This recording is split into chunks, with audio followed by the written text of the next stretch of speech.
Good evening friends. हर रोज की तरह हम लोग करेंगे decoding today stock market.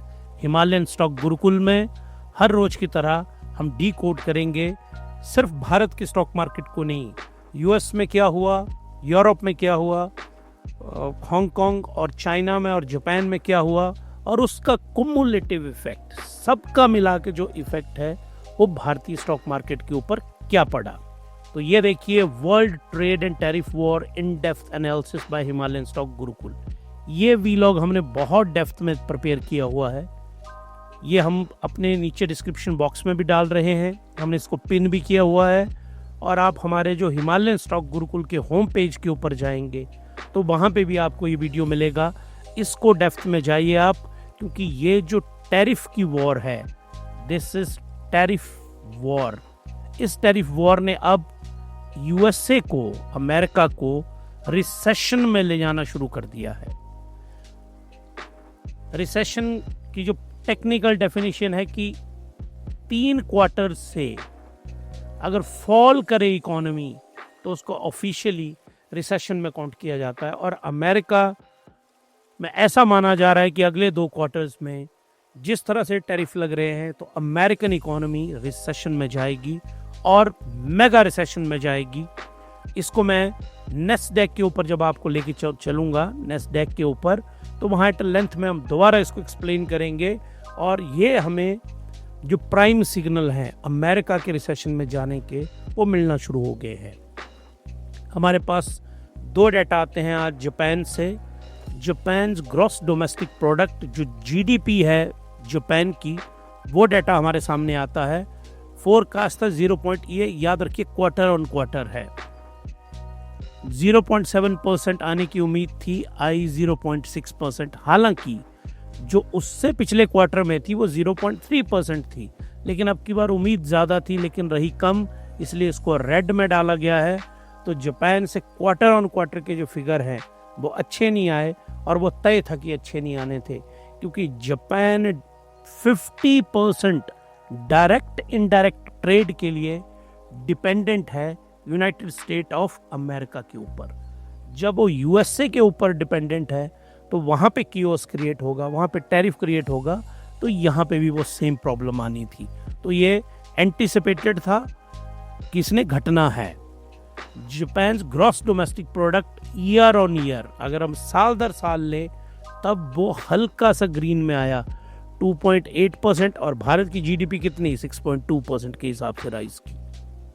तो हम जापान से डबल से 2.5 टाइम ज़्यादा ग्रो कर रहे हैं, क्योंकि भारत का जो ग्रोथ रेट है वो बहुत ज़्यादा हाई है।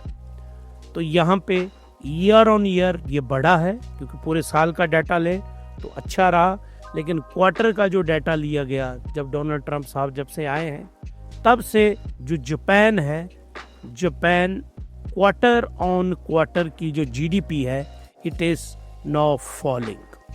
तो ये आप याद रखिए, ये सिर्फ भारत पे असर नहीं पड़ रहा है, जापान। और ये जो टैरिफ वॉर में इन्होंने लगाए किसके ऊपर हैं, मैक्सिको के ऊपर लगाए हैं, और ऊपर की तरफ किसके ऊपर लगाए हैं, कनाडा के ऊपर लगाए हैं। इसके बाहर जो 2 सबसे इंपॉर्टेंट एलाई हैं वो है जापान यूएसए के, और एक है साउथ कोरिया। इन दोनों का बहुत बुरा हाल है टैरिफ की वजह से, और इसीलिए इनकी इकोनॉमी आने वाले क्वार्टर्स में अच्छा बिहेव भी नहीं करेगी। अब जो रिसेशन शब्द है, रिसेशन का जो फियर है, वो किसको सबसे पहले पता चलता है, जो मार्केट के एक्सपर्ट होते हैं, मार्केट के बिग हाउसेस हैं, उनको वहाँ पे महसूस हुआ ये। और उसके standard and Poor's 2.7%, Dow Jones 2%, Nasdaq exactly 4% in a single day. पिछले 2 सालों के अंदर, इन लास्ट 2 years, ये कभी भी इतना नहीं फैला। 2022 में ये 4% से ज़्यादा गिरा था। तो इसने सिग्नल दे दिया है टेक्नोलॉजिकल स्टॉक्स ने, क्योंकि जो कियोस क्रिएट कर दिया गया है टैरिफ और ट्रेड वॉर से, उससे जो पूरी सप्लाई चेन है वर्ल्ड की, वो तहस नहस करने की कगार पे हैं डोनाल्ड जे ट्रंप। और मार्केट को इस तरह की एडवेंचरिज्म बिल्कुल पसंद नहीं आती, और नेस्डैक सबसे ज़्यादा गिरा। रसल जो वहाँ का स्मॉल कैप है, वो 2.72%, बहुत बड़ा नंबर है।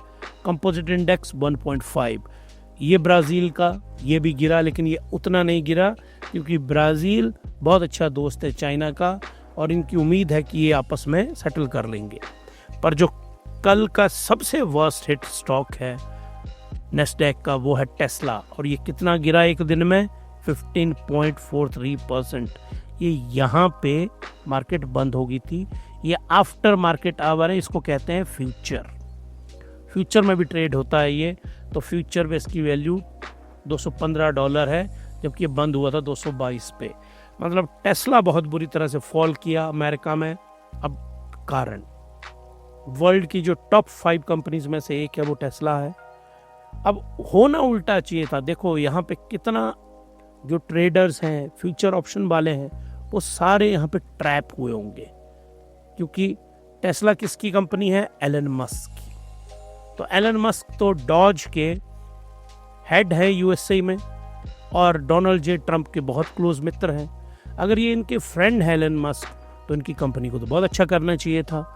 लेकिन यहाँ पे इन्होंने सारे सरकारी कर्मचारियों को निकालना शुरू किया। एक सिंपल सी मेल की जवाब, उसका आप जो मर्जी दो, उन्होंने उसके बाद आपको टर्मिनेशन लेटर भेजा। बहुत सारे लोग, और उन पिछले कम से कम 2 महीने से तो हम स्टडी कर रहे हैं, एलन मस्क का जो पूरा का पूरा फोकस है, वो पूरा फोकस है यूएस की गवर्नमेंट के ऊपर। He is least interested in Tesla, जो उनको देखा गया वहां पे। और जो टेस्ला के स्टोर हैं, क्योंकि इन्होंने हजारों लोगों को निकाला नौकरी से, उन्होंने कुछ लोगों के साथ मिलके इनके स्टोर के ऊपर अटैक करना शुरू कर दिए। उसका नेगेटिव इम्पैक्ट आया। इनकी गाड़ियों की जो सेल है वो घटी, उसका डाटा जो आप मंथली डाटा आता है उसमें डिक्रीज हुआ। इनका जो ट्विटर है इनके पास, इनका वो ट्विटर 4 बार उसने ब्लॉक हो गया, वो बिल्कुल ब्लैकआउट कर गया, वो चले ही नहीं पूरा का पूरा प्लेटफॉर्म। ये सारी बातें मिलके, और जो डोनाल्ड जे ट्रंप, वो क्या कहते हैं इसको, the final nail in a coffin, आखिरी कील ताबूत के अंदर, कि एलन मस्क की कैबिनेट के अंदर फाइट होगी। मेनली बताया जा रहा है, फोटो और पिक्चर्स तो उसकी नहीं आई हैं, लेकिन जो सोर्सेज ने और वर्ल्ड मीडिया में आया है कि मार्को रूबियो के साथ। मार्को रूबियो बहुत ज़्यादा पावरफुल है, जो जैसे भारत में विदेश मंत्री होते हैं, यूएस में मार्को रूबियो उनके विदेश मंत्री हैं, उनके फॉरेन सेक्रेटरी हैं। उनकी जो डेजिग्नेशन है दैट इज़ फॉरेन सेक्रेटरी, और वो बहुत पावरफुल है। और जो मार्को रूबियो है, इन्होंने ये रन किया था प्रेसिडेंशियल इलेक्शन के लिए प्राइमरी के अंदर। फिर इनको लगा कि ये नहीं जीत पाएंगे, तो इन्होंने ट्रंप को समर्थन दे दिया।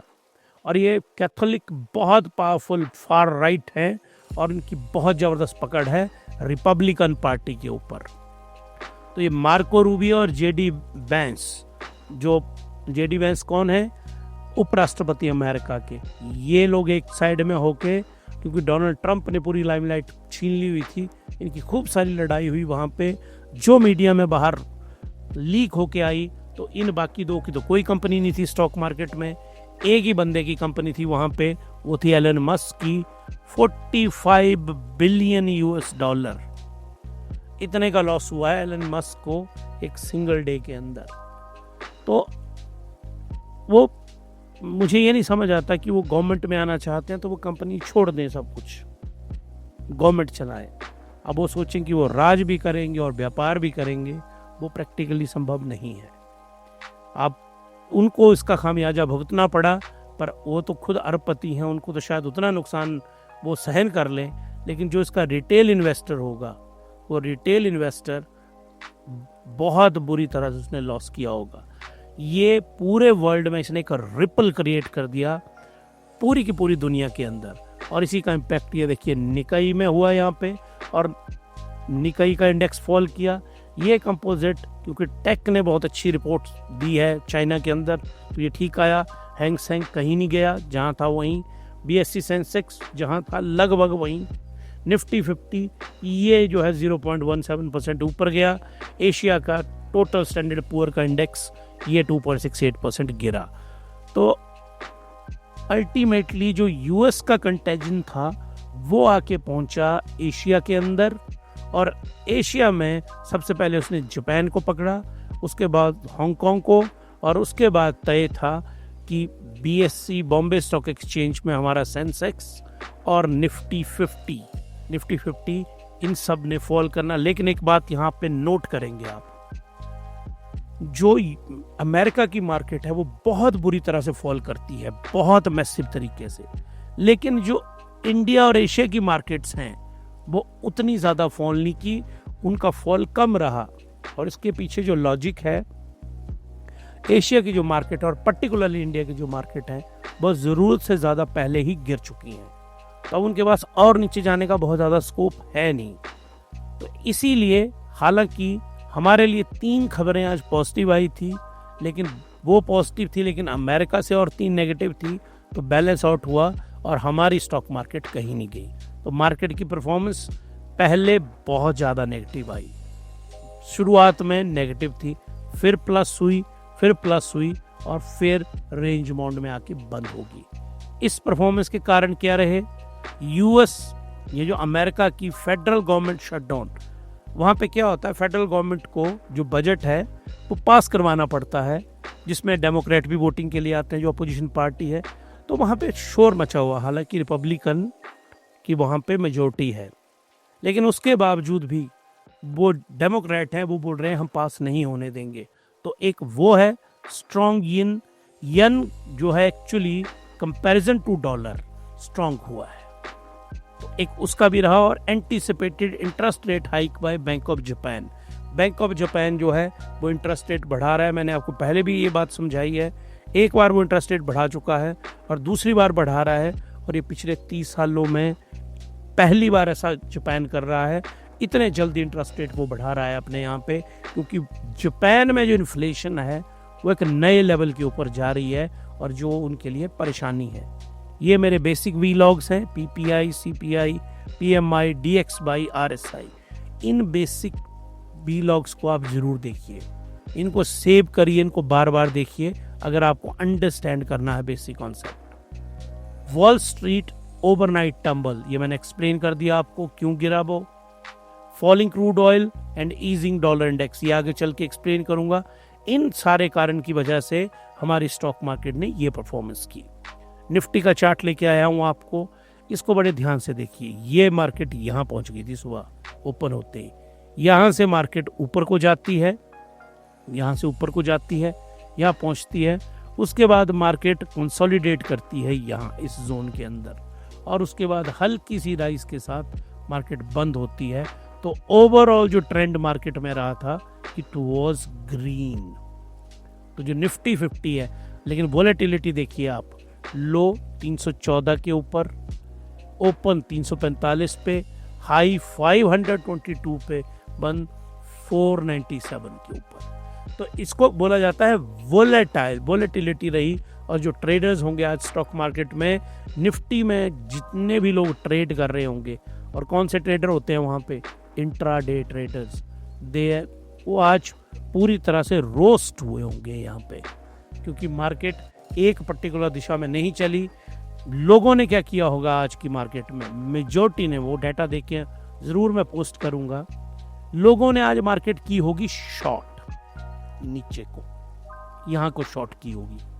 क्यों? क्योंकि पूरा अमेरिका फॉल किया था, सुबह जापान से भी खबर नेगेटिव आ रही थी, लोगों ने किया होगा यहाँ पे शॉर्ट, और मार्केट यहाँ से होगी लॉन्ग। तो जिसने भी इंट्राडे किया होगा, जिसने भी पोजीशन फ्यूचर एंड ऑप्शन किया होगा, वो सारे आज बर्बादी के साथ घर गए होंगे, क्योंकि वो तो सारे शॉर्ट में थे ना, जबकि स्टॉक मार्केट बंद किस में हुई, लॉन्ग के अंदर बंद हुई। इसलिए मैं हमेशा आपको intraday trading and future and option and derivatives, ये सारे कॉन्सेप्ट मैं आपको समझा दूंगा। मैं चाह रहा हूँ आपको बेसिसिटी समझ आए, उसके बाद मैं आपको फ्यूचर एंड ऑप्शन में किसी दिन लेके चलूँ, ताकि आपको ये कॉन्सेप्ट समझ में आए। जब आप बेस बन जाएगा, उसके बाद आपको हम यहाँ पे लेके चलेंगे। अब चलिए आप आगे, निफ्टी 50 का जो विक्स है, वो विक्स आज कैसा रहा। ये विक्स लो वोलेटाइल जोन के अंदर है, लो वोलेटिलिटी। हमारी स्टॉक मार्केट, हमें पता था ये ऊपर या नीचे जाएगी तो बहुत थोड़ी सी जाएगी, क्योंकि हम लो वोलेटिलिटी के अंदर हैं। मैंने आपको विक्स का कॉन्सेप्ट समझाया हुआ है। VIX it should be less than 15, तो यह है लो वोलेटिलिटी में। विक्स ग्रेटर देन 15 से लेके 25 के बीच में, यह है माइल्ड वोलेटाइल में। विक्स ग्रेटर देन 25 ये है हाई वोलेटिलिटी जोन में। अब इसी कॉन्सेप्ट को अब अप्लाई करिए आप यहां पे। तो जो खूबसूरती है नेस्डैक की जो खूबसूरती है ना, ये एक दिन में 4% फॉल किया, वोलेटिलिटी बहुत हाई थी, लेकिन वो एक दिन में 4% गेन भी कर जाएगा। देखना आप, मैं आपको पोस्ट करके बताऊंगा, उस पर वीलॉग होगा। ये जिस तरह से ये क्रैश किया, इसी स्पीड में वो चढ़ भी सकता है और 4% के बजाय 6% डाउन भी हो सकता है, क्योंकि इनका विक्स चला गया है। ये विक्स किसका है? यूएसए का। तो यूएस का जो विक्स है वोलेटिलिटी इंडेक्स, ये it is greater than 25, it is in high volatility zone. High volatility zone के अंदर है, तो ये 4 से 5 से 6% किसी भी दिशा में जा सकता है, ऊपर भी नीचे भी, ऊपर भी नीचे भी। इसका वोलेटिलिटी इंडेक्स का कभी ये मतलब नहीं होता है कि इसको किस दिशा, नहीं बताता है। ये बताता है कि कहीं ना कहीं जाएगा। अब जाएगा कहाँ पे, वो आपको लाइव मार्केट में पता चलेगा। तो और ये सब का जो कारण है, ये जो आप देख रहे हैं ना इन महानुभाव को, इनकी बदौलत ये पूरी दुनिया का और अमेरिका का विक्स बिगड़ा हुआ है। और इनको ही सो एरोगेंट, इनको जब रिपोर्टर पूछते हैं कि स्टॉक मार्केट इतनी बुरी तरह से गिर रही है, I don't even saw the stock market, इतनी एरोगेंस से जवाब देते हैं कि मैंने तो स्टॉक मार्केट को देखा भी नहीं, जहाँ जा रही है जाती रहे। कल इन्होंने बोला एक इंटरव्यू में कि रिसेशन एक पार्ट टाइम का रिसेशन हो सकता है, मतलब राष्ट्रपति मान रहा है अमेरिका का कि रिसेशन आ सकता है। अगर राष्ट्रपति ये बोल रहा है तो पूरी दुनिया ने तो क्रैश होना ही है। तो इन्होंने कल ये बोला और उसकी वजह से मार्केट ने नेगेटिवली इम्पैक्ट किया। United State dollar to Indian rupee, ये देखिए रेड में ये हुआ। तो रेड में होने का, इस रेड का मतलब है डॉलर नीचे को गिर रहा है, तो इसका उल्टा मतलब हुआ हमारा जो रूपी है वो ऊपर को राइज कर रहा है। तो ये देखिए 87.35 था, 87.18 आया, तो मतलब हमारा जो रूपी है वो स्ट्रांग हुआ। और ये हमारे लिए आज एक अच्छी गुड न्यूज़ थी। लेकिन ये जो अच्छी गुड न्यूज़ थी, मार्केट में कुछ एक ऐसी बैड न्यूज़ आई, उसने कियोस क्रिएट कर दिया। डॉलर कमज़ोर हो रहा है, वीक किसके अगेंस्ट? येन के अगेंस्ट। डॉलर वीक हुआ रूपी के अगेंस्ट, तो ग्लोबल करेंसीज के अगेंस्ट डॉलर कमज़ोर होता जा रहा है। और डॉलर का कमज़ोर होना हम लोगों के लिए बहुत ज़्यादा पॉजिटिव है। और ये देखिए डॉलर इंडेक्स एक बार फिर से घटा है, ये तो 1.84 था, अब ये 38 आ गया है। तो जो डॉलर इंडेक्स है ये बहुत बुरी तरह से फॉल कर रहा है। It is bad news, it is a bad news for US. Bharat के लिए ये, इंडिया के लिए दोनों न्यूज़ पॉजिटिव थी। DX बाई डॉलर इंडेक्स, ये इंडिया के लिए पॉजिटिव था। डॉलर की वैल्यू, ये इंडिया के लिए पॉजिटिव थी। लेकिन उसके बावजूद भी भारत का जो बैंकिंग इंडेक्स है, निफ्टी बैंक, वो क्यों फॉल किया, ये मैं आगे चल के आपको समझाऊंगा। क्योंकि एक बैंक ने एक बहुत बड़ा, क्या कहेंगे, घोटाला ही कहेंगे उसको, वो किया, उसके ऊपर मैं आगे चल के आऊंगा। आ ही गया, मुझे लगा कि शायद वो उसके बाद आएगा। ये है इंडसलैंड बैंक कहते हैं इसको, इट्स इंडोसिंध बैंक। इस बैंक देखो कितना फॉल किया एक दिन के अंदर, 27%। मैंने इंडिया में पहली बार ही कोई स्टॉक देखा जब से हम स्टॉक मार्केट को स्टडी कर रहे हैं कि 27%। अमेरिका में हमने बहुत देखे, लेकिन इंडिया में ये फॉल कर रहे हैं। इसके पीछे का लॉजिक, इनके यहाँ पे एक फ्रॉड वैल्यूएशन पकड़ी गई। वैल्यूएशन जो डेरिवेटिव्स ट्रेड होता है, एक डेरिवेटिव्स ट्रेड, इसका डाटा ही फज कर दिया गया था, डाटा ही फज कर दिया गया। डाटा कुछ और था बैंक की बुक्स में और एक्चुअल में डाटा कुछ और था। ये बिल्कुल बाहर आना चाहिए, बहुत सही, क्योंकि इसमें एक अकेले दिन के अंदर 45,000 करोड़ रुपए का नुकसान हुआ है बैंक, म्यूचुअल फंड्स और रिटेलर को मिला के। 45,000 करोड़ रुपए का नुकसान, और वो नुकसान अकेला इस बैंक ने किया और इसका फॉल देखो कितना आया। जबकि ये बैंक बहुत अच्छी परफॉर्मेंस दे रहा था पिछले 2 महीनों से, बाकी सबके कंपैरिजन में इसकी बड़ी अच्छी परफॉर्मेंस थी। इसके यहाँ पकड़ा गया है ये fraud of derivatives, derivatives trade का फ्रॉड वहाँ पे किया, जिसमें 5,000 करोड़ का नुकसान तो अकेला म्यूचुअल फंड्स को हुआ है। जो म्यूचुअल फंड इनके साथ लिंक्ड होंगे उनको कितना मैसिवली नुकसान हुआ वहाँ पे, इसकी बदौलत हमारा निफ्टी बैंक आज की डेट में फॉल किया। अब आइए आप crude oil continuous contract, crude oil का जो प्राइस है वो राइज किया, और ये राइज किया अनसर्टेनिटी जो टैरिफ के कारण है एक, उसकी वजह से, प्लस ओपेक, ये आगे बताता हूं मैं आपको। ओपेक, ये ओपेक ग्रुप है, जो देश जो है पेट्रोल, जिनके यहाँ पे क्रूड ऑयल निकलता है नेचुरली, जो क्रूड ऑयल वाली कंट्रीज हैं, इन्होंने अपनी सप्लाई जो है प्रोडक्शन सप्लाई वो कट करने का ये सोच रहे हैं। याद रखिए आप, इनकी मीटिंग अभी हुई नहीं है, इनकी प्लान है कि हम सप्लाई को कट करेंगे, ताकि अगर सप्लाई कम होगी तो डिमांड तो कम होगी नहीं, डिमांड तो होगी तो प्राइसेस क्या होंगे, ऊपर को बढ़ेंगे।